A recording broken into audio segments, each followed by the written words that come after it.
All right, ladies and gentlemen, we have sound boys in the garage. Oh no. I'm not sure. This is definitely the first time I've undertaken a project just like this.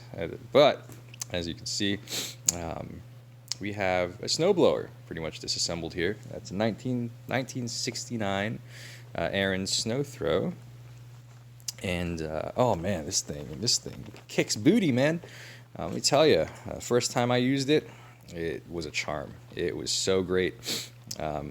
After I learned that there's a throttle adjust and you just like turn the throttle up, that's right on the handle. Yeah, this thing screamed. Fortunately, the second time that I used it, it kind of stopped working. Let me explain. So this is the original engine. This is a Tecumseh 6 horsepower from '69. And all of a sudden, it started just revving like crazy.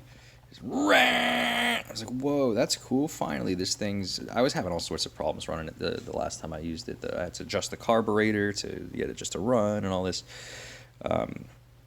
so many times. And then it started to finally like kick into gear, it sounded like. And then very soon after, it started just billowing smoke from every hole. Exhaust and this little air vent thing on the side, and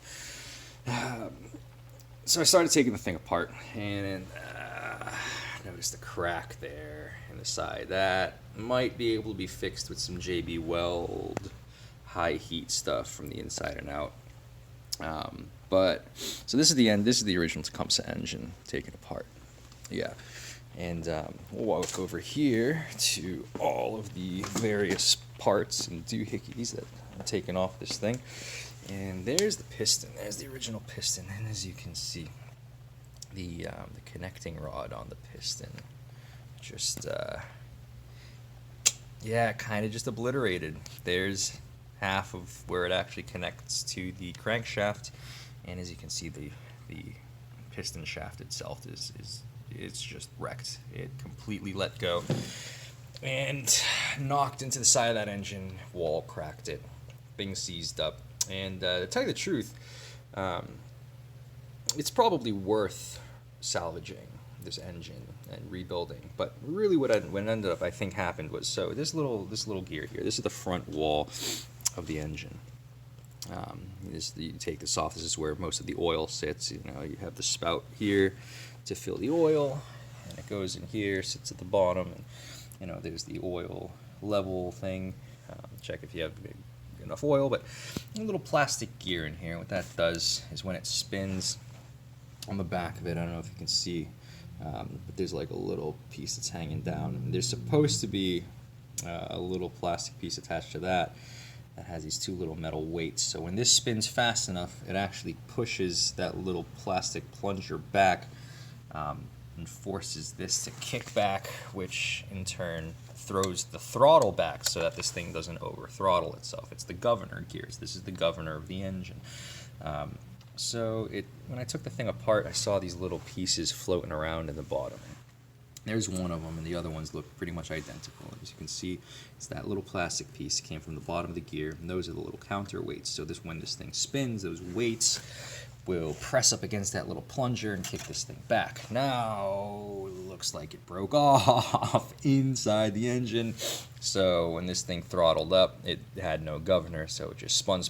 And really, this is the first engine I've ever worked on, and I don't know too much about engines, but it seems that this one's a pretty simple two-stroke assembly, and that's not even coming from research. That's from seeing how the thing spun inside its own casing. Unfortunately, the timing gear fell out, so somehow I'm going to figure out how that goes back together. Maybe someday. I don't have the time necessarily right now to put this engine back together, specifically before the next snowfall comes, which is in a couple days. So, interestingly enough, you can head down to your local Harbor Freight and pick up one of these, and this is a 6.5 horsepower Predator gasoline engine.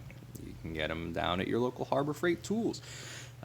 Interestingly enough, it basically fits the form factor and mounting points of the original blower, We did have to make a small modification. I had to make a small modification to the chute adjuster, the chute spinner, whatever you want to call this. It's the gear that actually spins the thing the snow comes out of. And we had to just extend the rod a little bit, and so that knuckle would clear or U-joint, as some call it, would clear the underside of the piston housing in the new one, which is right here. They don't mount them vertically up and down anymore. It seems it's very rare to find those these days, so they shoot off to the side. I don't know if that has something to do with stability or oil flow, or I'm not quite sure, but that's how they're designed. So we had to work with that a little bit. How many years? 1969 to 2022. You can do the math, I guess, but things have changed us, so we have to accommodate. But right now, what I'm doing is I'm basically just cleaning everything, because once it's cleaned, it'll be ready, hopefully, for assembly. And right now, this is the transmission of the unit. So this is where all of the power distribution happens. The engine shaft will connect to this flywheel rod here. This will, in turn, once it's engaged with this little lever, that's got to be cleaned and reattached to this side here where those two bolts are. This will spins the auger, which is like over there somewhere. And in order for this thing to move, you have this little flywheel in the middle. And as you can see, it's in the neutral position. This is the clutch engagement on the left side handle, and this is the actual gear shifter. And the way this works is when this is in neutral, you see this flywheel in the middle spin.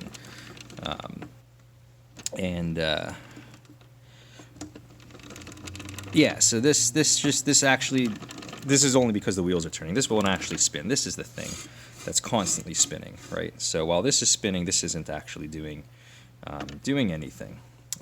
Now, in order to put this in gear, what happens is when you lift the clutch, this is going to be a little difficult to do. When you have to lift this clutch up, and then this will push down. Let's see if I can do it with my jacket. It's a little difficult. Yeah, I'm sorry. So let me try to do this. I don't know if you'll be able to see it afterwards. I'm going to hold it under my chin. So you push this up, and then when you push this down, you can see this wheel spins back and forth. And when you drop it, whoop, as I drop the phone, when you drop it, it will make contact with that plate. And as that plate spinning, it will also spin. Oh, let's see if we actually... Yeah, it's all disassembled right now, so things aren't locking into place as they probably should be. There's actually a lock on the shifter itself, on the actual handle, that locks this into place. But as you can see, once that's engaged and this flywheel spins, it'll spin that wheel. I'm not going to spin it too much because I don't think I should be spinning it freely like this. I might wreck it.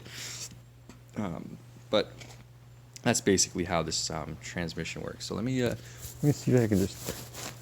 Whoa, hello!